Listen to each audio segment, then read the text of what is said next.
Hello students, welcome to the online live classes. बच्चों, आज की इस क्लास में हम वैदिक गणित के बारे में पढ़ेंगे। वैदिक गणित क्या है, समझिए। वैदिक गणित के जो रचयिता है वो भारतीय कृष्ण तीर्थ है, भारतीय गणितज्ञ। वैदिक गणित में हम जो नॉर्मल जो आपके अंकगणित है, जैसे जोड़ बाकी गुणा भाग करते हैं, वैसे ही हम जोड़ बाकी गुणा भाग जो गणितीय संग्रह है वो सीखेंगे। लेकिन उससे पहले हम कुछ बेसिक चीज़ें सीखेंगे आज की इस क्लास में। जैसे एकाधिक एकाधिक का शुरुआत है आपके एकाधिक से।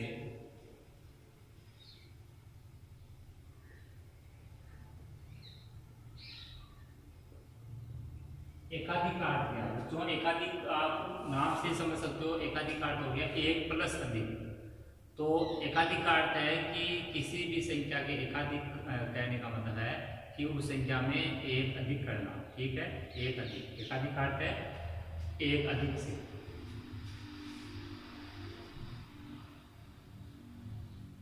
इसका शाब्दिक अर्थ है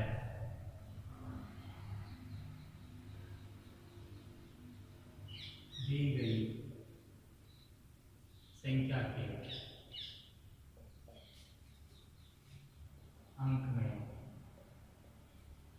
एक अधिक करना, अर्थात एक जोड़ना। एकाधिक का शाब्दिक अर्थ क्या होगा कि जो भी संख्या दी गई है उसके किसी अंक में एक जोड़ना या फिर उसको एक से बढ़ाना या एक अधिक करना। एकाधिक का अर्थ।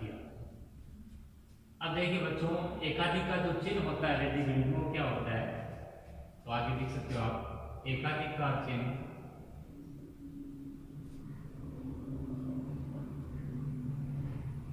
एक बिंदी टाइप की बिंदी होगी, एक बिंदी होगी जिसे सदैव अंक के ऊपर लगाते हैं। कहाँ लगाते हैं? अंक के ऊपर लगाते हैं। जैसे आपको कहते हैं 12 में अंक 2 का एकाधिक। 12 में किसका बच्चों? अंक 2 का एकाधिक बताना आपको। तो आपको क्या करना होगा, जो 12 है उसमें अंक 2 है, उसके ऊपर क्या लगाना है? इस बिंदी को लगाना है। और बिंदी लगाने का मतलब आपने एकाधिक का चिन्ह लगाया। एकाधिक का चिन्ह होता है ये बिंदी है दरअसल। और एकाधिक का मतलब होता है उस संख्या में एक जोड़ना या उसको एक से अधिक करना। तो 2 में जब एक जोड़ेंगे कितना रहेगा? 3, और ये एक एक ही रहेगा। तो 13 800 क्या हो जाएगी? 12 में अंक 2 का एकाधिक करने से बनने वाली नवीन संख्या होगी। 12 13 की आपकी एक नवीन संख्या, नई संख्या जो बनी आपकी वो है आपकी 13। क्लियर है? यही अगर बच्चों आपको जब ना कहा जाए, आपको केवल इतना ही कहते हैं 12 का एकाधिक कीजिए, तो दिमाग में रखिए जब भी कोई संख्या में ये कहते हैं 12 का एकाधिक कीजिए तो हमेशा एकाधिक हमेशा किसका करना है? इकाई का करना है। लेकिन अगर आपको ये कहते हैं 4 अंकों की संख्या है और उसमें कहते हैं सैकड़े का अंक का एकाधिक कीजिए, 1000 के अंक का एकाधिक कीजिए, 1000 के अंक का एकाधिक कीजिए, उस कंडीशन में उसी अंक के ऊपर एक बिंदी लगा देनी है और उस अंक का मान 1 बटा देना, बाकी अंकों का मान वही रखना है। जैसे एक नंबर आपका 12 का हो गया। दूसरा है 4 का 709 में दाई अंक का एकाधिक। दाई अंक, अब आपको यहाँ देखना है कि दाई अंक कौन सा है इसमें? दाई अंक 0, दाई अंक का एकाधिक। जब दाई अंक का एकाधिक करेंगे तो पहले इसको लिखेंगे कैसे? 4709 में दाई के अंक के ऊपर बिंदी लगा दिया और बिंदी लगा के उस अंक का मान 1 बढ़ेगा, बाकी अंक को वैसा वैसा लिखना है। तो ये जो आपकी नवीन संख्या बनी है वो कितनी बन गई बच्चों? 4719। इस टाइप से हमें कोई संख्या का एकाधिक करना होता है। यह होता है आपका एकाधिक का अर्थ है। तो ये तो हो गया एकाधिक। अब आपका अगला है एकाधिक पूर्वण। नेक्स्ट चीज है एकाधिक अलग है, एकाधिक पूर्वण अलग है। तो एकाधिक आपको समझ में आया होगा अच्छे से। अब हम समझते हैं एकाधिक पूर्वण।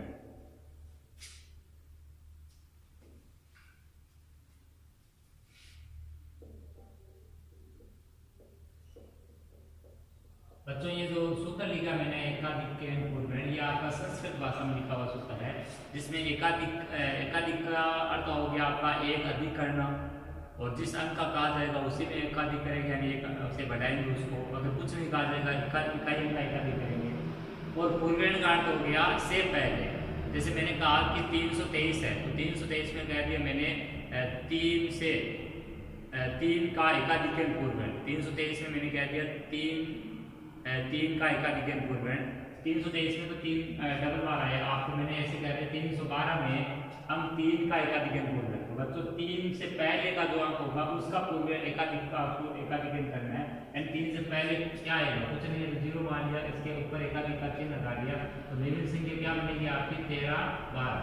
तो कहने का मतलब है 312 में अंक 3 का एकाधिक पूर्वण कीजिए, तो अंक 3 का एकाधिक पूर्वण क्या होगा, अंक 3 से पहले का जो अंक होगा उससे के ऊपर एकाधिक का चिन्ह लगाना। तो एकाधिक पूर्वण को आप क्या कह सकते हो कि एकाधिक पूर्वण का मतलब हो गया आपका कि जो भी संख्या है उसके पहले के अंक का एकाधिक करना आपको। जैसे एकाधिक पूर्वण का अर्थ है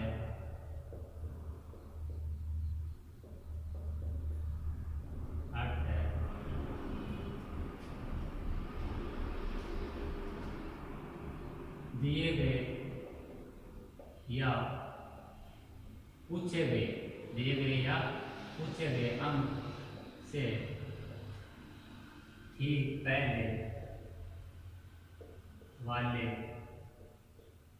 अंक में एक जोड़ना या एक अधिक करना। एक जोड़ दो या फिर एक अधिक करो।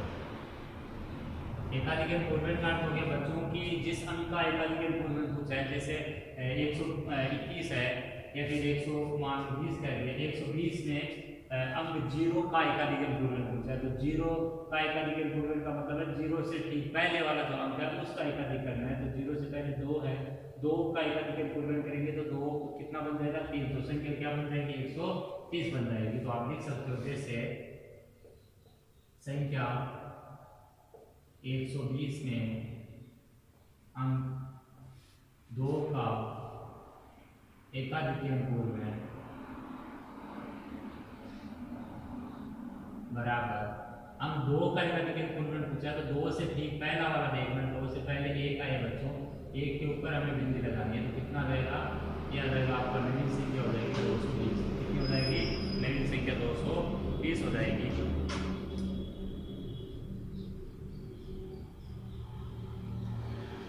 इसी प्रकार अन्य आप कह सकते हो, इसी प्रकार 37 में अंक 3 का 37 में अंक 3 का एकाधिक पूर्वण बराबर कितना आएगा, 37 में अंक 3 का एकाधिक पूर्वण करना है, तो 3 से पहले बच्चों कितना है, 3 से पहले कुछ नहीं है, तो आप 0 मान लो, 0 के ऊपर एक अधिक का चिन्ह लगा दो, तो 0 1 से बढ़ गया यानी 1 हो गया, एक संख्या नहीं क्या बन गई 137, तो आपकी नई संख्या क्या बनी 137। ये होता है एकाधिक पूर्वण। तो एकाधिक क्या होता है, एकाधिक पूर्वण क्या होता है, ये आपने समझा अच्छे से।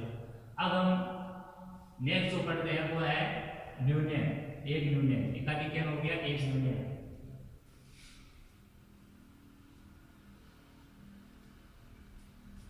अगला हमारा एक न्यूनयन। एक न्यूनयन का अर्थ क्या बचेगी, एकाधिक का अर्थ जैसे मैंने बताया कि एकाधिक का अर्थ होता है आपका, या एकाधिक का अर्थ होता है कि जो भी अंक है वो उसमें एक अधिक करना या उसको एक से बढ़ाना। ठीक है, जैसे 23 है तो 23 में अंक 23 का अगर एकाधिक पूछा है तो 23 में अंक इकाई का एकाधिक करेंगे, लेकिन 23 में ये कहते हैं इकाई अंक का एकाधिक या दाई का, तो उसी अंक को एक से बढ़ाएंगे। यही एक न्यूनयन का अर्थ होता है बच्चों। न्यून का अर्थ होता है कम करना। किससे कम करना, एक से कम करना। तो आप लिख सकते हो कि इसका शाब्दिक अर्थ है कि दी गई संख्या के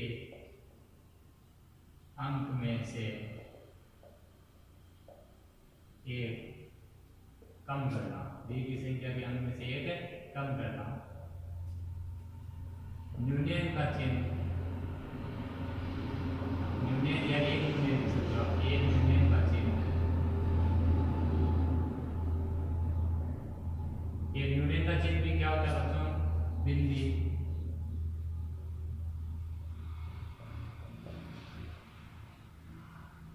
बिंदी होगी जिसे सदैव पूछे गए अंक के नीचे लगाते हैं। पूछे गए अंक के कहाँ लगा रहे? नीचे लगाते हैं। जैसे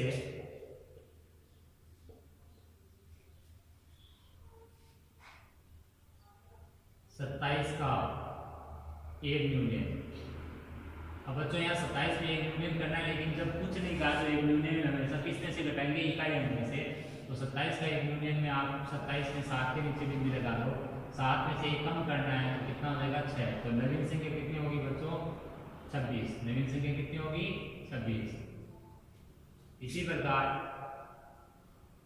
अगर आपको संख्या नहीं दे दे होगा, जैसे 359 में दाई अंक सैकड़े का कर लो, यहाँ सैकड़े के अंक का एक यूनियन, सैकड़े के अंक का एक यूनियन बराबर कितना आएगा बच्चों? सैकड़े का कौन सा इसमें इकाई का है? सैकड़ा 3। तो 3 में से एक कम करना है तो यूनियन का चिन्ह 3 के नीचे, और एक कम कर दिया तो 3 का 2 बना दो, बाकी चीज वही रख दो। 259 इसकी नवीन संख्या बन गई 359 की। तो ये इसके एक यूनियन का मान। तो ये है आपका एक यूनियन। अब जैसे हमने एकाधिक पढ़ा, फिर एकाधिक पूर्वण पढ़ा, अब एक यूनियन पढ़ लिया, अब हम पढ़ेंगे एक यूनियन पूर्वण। ये चीजें आपके जोड़ और बाकी सीखने में हेल्पफुल होगी, इसलिए इन चीजों को अच्छे से समझते रहिए कि एक यूनियन क्या है, एकाधिक क्या है। अगला हमारा एक यूनियन पूर्वण। मीनिंग वही रहेगा, एकाधिक का अर्थ है एक अधिक करना, एक यूनियन का मतलब एक कम करना। एकाधिक पूर्वण का अर्थ है कि दिए गए अंक से पहले आने वाले अंक में एक अधिक करना है, और एक यूनियन पूर्वण का अर्थ है कि दिए गए अंक या पूछे गए अंक से ठीक पहले आने वाले अंक में से एक कम करना है। तो आप कह सकते हो एक यूनियन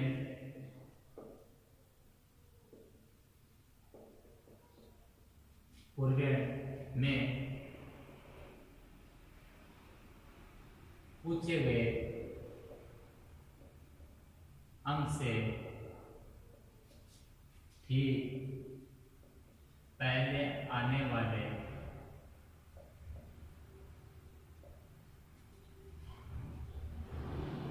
अंक में से एक कम किया जाता है।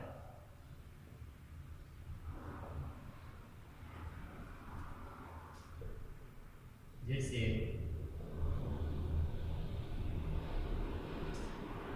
86 में 6 का एक यूनियन पूर्वण, 6 का एक यूनियन पूर्वण बच्चों पूछा है, तो 6 का एक यूनियन पूर्वण मतलब 6 से एक पहले आने वाले हैं, 6 से पहले आने वाले अंक का यूनियन करना है। तो 8 के नीचे बिंदी लगा दी, 7 बन गया 76। तो नवीन संख्या कितनी बन गई? 76। यहाँ यूनियन में बिंदी नीचे तो एक कम होगा, एकाधिक में बिंदी ऊपर तो एक अधिक होगा। इसी प्रकार आप और एग्जाम्पल लेकर समझ सकते हो। इसी प्रकार जैसे मैंने लिखा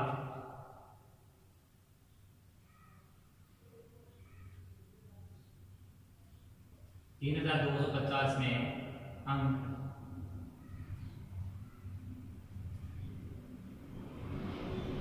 5 से अंक 5 का एक यूनियन पूर्वण का मान, एक यूनियन पूर्वण का मान अगर हमें बताना है तो कितना होगा?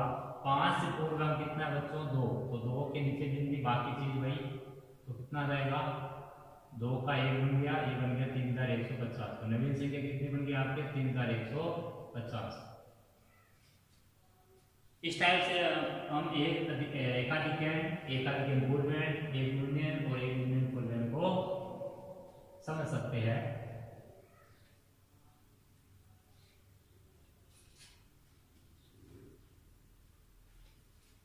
नेक्स्ट जो चीज है बच्चों हमारे वो है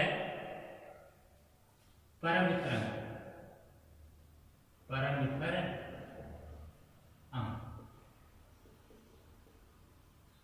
परमित्रन क्या होता है समझिए इस चीज को। वैदिक गणित में ऐसे दो अंक, टोटल अंक कितने होते हैं बच्चों? टोटल हमारे पास अंक जो होते हैं वो होते हैं 10, 0 से लेकर 9 तक कुल 10 अंक होते हैं। तो वैदिक गणित में ऐसे दो अंक जिनका कुल योग अपना 10 होता है उन्हें हम क्या कहते हैं? परमित्रन कहते हैं। तो आप लिख सकते हो वैदिक गणित में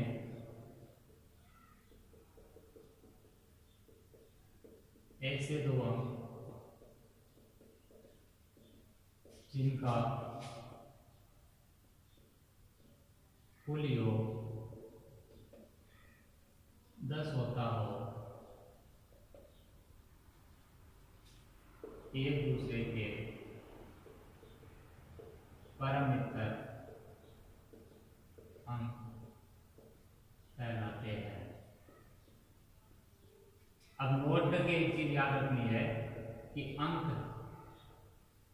कुल 0 से 9 तक 10 होते हैं, लेकिन 0 का कोई भी परमित्र अंक नहीं होता। शून्य का बच्चों कोई परमित्र अंक नहीं होगा। 1 का परमित्र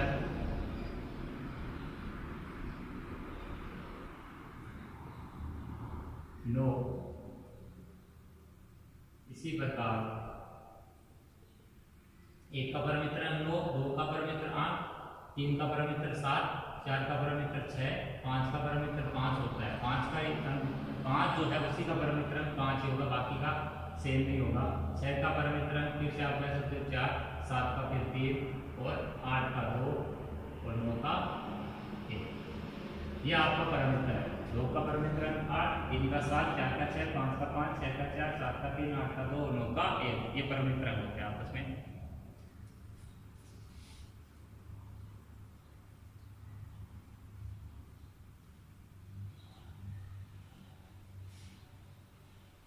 नेक्स्ट चीज जो है वो है आपके विचलन। नेक्स्ट हम बात करते हैं विचलन के। विचलन क्या होता है? विचलन बच्चों आपका जब भी हम गुणा करेंगे या फिर भाग सीखेंगे तो वहां पर हमें जो सूत्र निकलन विधि से गुणा या भाग करेंगे तो वहां पर विचलन की जरूरत पड़ेगी। तो विचलन आपका एक तरह का दो संख्याओं में अंतर है। कौन कौन संख्याओं में? एक संख्या है आधार संख्या, एक दी गई संख्या। आधार संख्या क्या होती है बच्चों कि वैदिक गणित में हम किसी भी संख्या का जो आधार मानते हैं वो 10 या 10 की जो घात है उसके रूप में मानते हैं। जैसे 10 की घात 1, 10 की घात 2, 10 की घात 3। तो आप लिख सकते हो कि वैदिक गणित में 10 या 10 की घात 2, 10 की घात 3, 10 की घात 4 को आधार संख्या मानते हैं। सबसे छोटी आधार संख्या कितनी होगी बच्चों? 10। सबसे छोटी आधार संख्या 10 होती है, बाकी आधार संख्या इससे बड़ी होगी। विचलन बराबर सूत्र हो जाता है दी गई संख्या माइनस आधार संख्या। दी गई संख्या माइनस आधार संख्या। जैसे अगर मैंने आधार 10 लिया है और संख्या है जो 1 नंबर है वो आपकी 8 है और 2 नंबर जो संख्या है वो आपके 12 है। तब देखिए 1 नंबर संख्या का जो विचलन आएगा वो कैसा आएगा? दी गई संख्या 8 ली है, आधार 10 लिया है, तो विचलन कितना है बच्चों? माइनस का 2। 1 नंबर। 2 नंबर आपके जो संख्या है वो है आपके 12, तो 12 में से 10 गया कितना बचा? प्लस का 2। विचलन के आगे धनात्मक और ऋणात्मक चिन्ह लगाना आवश्यक होता है। तो आपको लिखना है विचलन के आगे धनात्मक व ऋणात्मक चिन्ह लगाना आवश्यक है।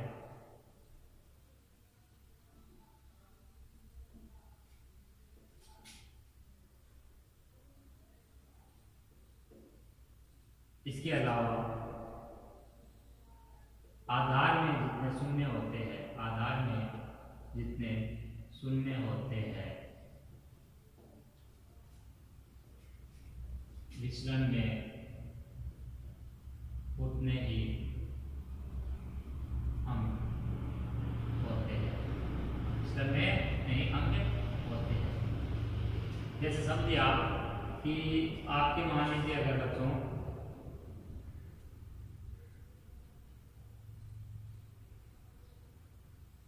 98 बचेंगे, कितनी है 98, तो 98 जो है आप 98 है और आधार अगर आप कितना मानते हो, आधार 100 मानते हो, तो विचलन जब निकालोगे तो कितना आएगा, दी गई संख्या यानी 98 माइनस 100 करोगे कितना आएगा, माइनस का 2 आएगा, कितना आएगा बच्चों माइनस 2, 98 माइनस 100 माइनस 2।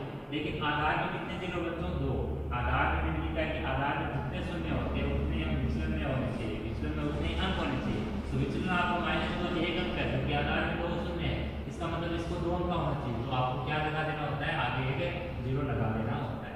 यहाँ पर ये चीज मैंने एक पॉइंट लिख के समझाया है। नेक्स्ट देखिए बच्चों, विचलन के बाद में हम आगे देखते हैं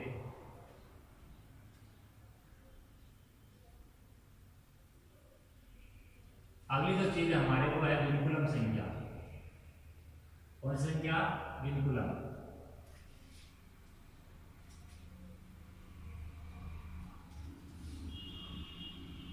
विनकुलम संख्या,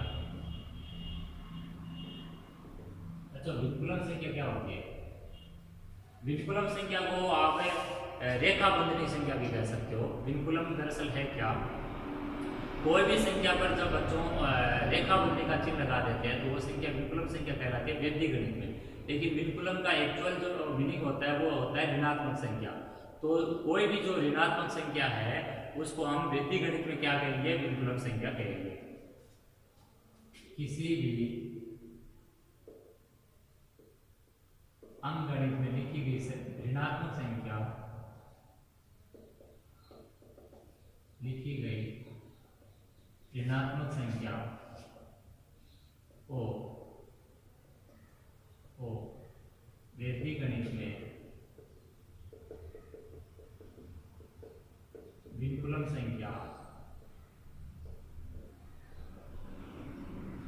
के नाम से जाना जाता है, विनकुलम संख्या के नाम से जाना जाता है। विनकुलम का चिन्ह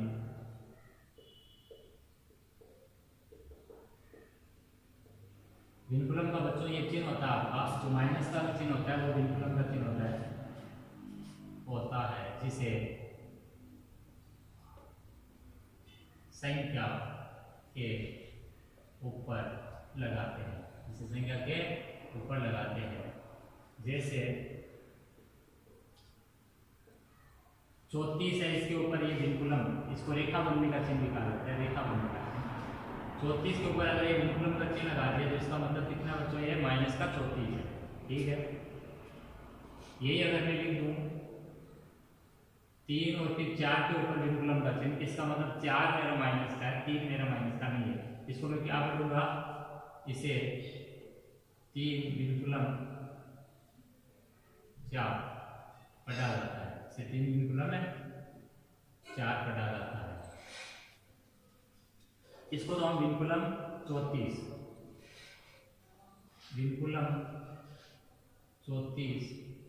पढ़ेंगे, इसको तो विनकुलम 34 पढ़ेंगे, लेकिन इसे हम क्या पढ़ेंगे, 3 विनकुलम 4। यही बच्चों आपको एक चीज नोट करके दिमाग में रखनी है, वो ये है कि शून्य के ऊपर कभी भी विनकुलम चिन्ह नहीं लगाते। शून्य के ऊपर आपको विनकुलम चिन्ह कभी भी नहीं लगाना है, क्योंकि शून्य हमेशा आपको कैसा होता है, धनात्मक होता है वो ऋणात्मक हो ही नहीं सकता, इसलिए शून्य के ऊपर कभी भी ऋणात्मक आपको विनकुलम का चिन्ह अगर लगाते हो तो ये क्या हो जाएगा, ये गलत हो जाएगा आपका। अब देखिए आपको क्या चीज ध्यान में रखना है कि अगर एक नंबर आपके चीज है कि विनकुलम संख्या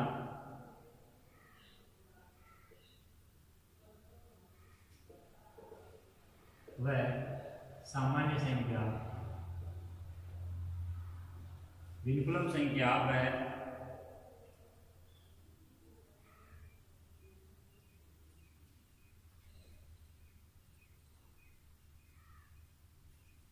सामान्य संख्या के योग में जो संख्या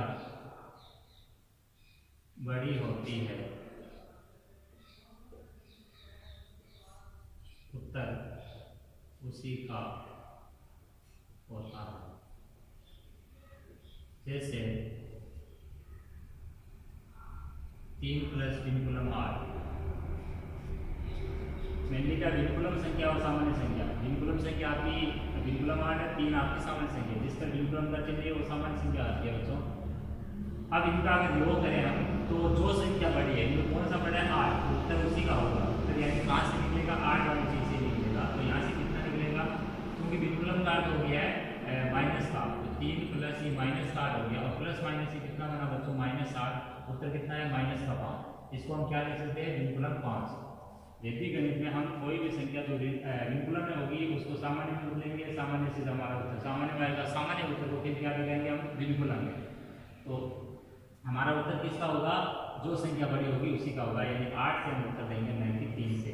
ये अगर विनकुलम 3 + 8 होता तो हमारा उत्तर क्या होता बच्चों, उस कंडीशन में भी हमारा उत्तर कहाँ से निकलता, 8 से निकलता, क्योंकि 8 - 3 कितना था, 5। तो कहने का मतलब है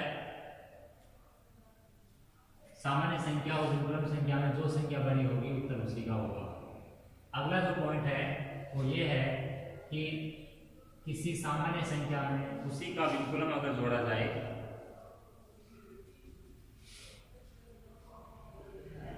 किसी सामान्य संख्या में उसी का विनकुलम जोड़ा जाए तो योग सदैव शून्य प्राप्त, कितना प्राप्त होता है, शून्य प्राप्त होता है। जैसे विनकुलम 8 में अगर हम 8 जोड़े तो उत्तर क्या आएगा, 0। क्यों, क्योंकि विनकुलम 8 का मतलब -8 + 8, -8 + 8 कर दिया बच्चों, कितना आ गया, 0। तो आपको ध्यान रखना है कि कोई भी संख्या है उसमें उसी का विनकुलम जोड़े तो योग कितना आएगा, 0 आएगा।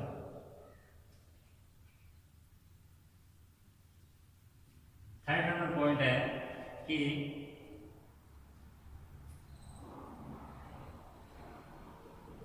दो विनकुलम संख्याओं का योग, दो विनकुलम संख्याओं का योग सदैव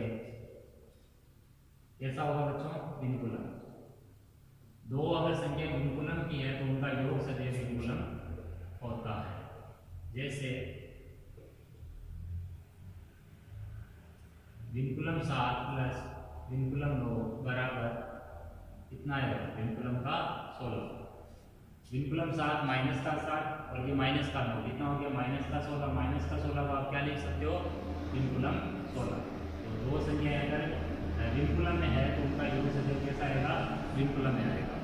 तो ये आपके वैदिक गणित में बेसिक चीज़ है। इसके बाद में हम जोड़ और बाकी जो है अगले वीडियो में वो करेंगे। इन चीज़ों को आपको पहले अच्छे से समझना है, दिक्कत आए तो वो आप वहाँ पर ग्रुप में मैसेज करके भेज के पूछ सकते हो। आज की इस क्लास में इतना ही।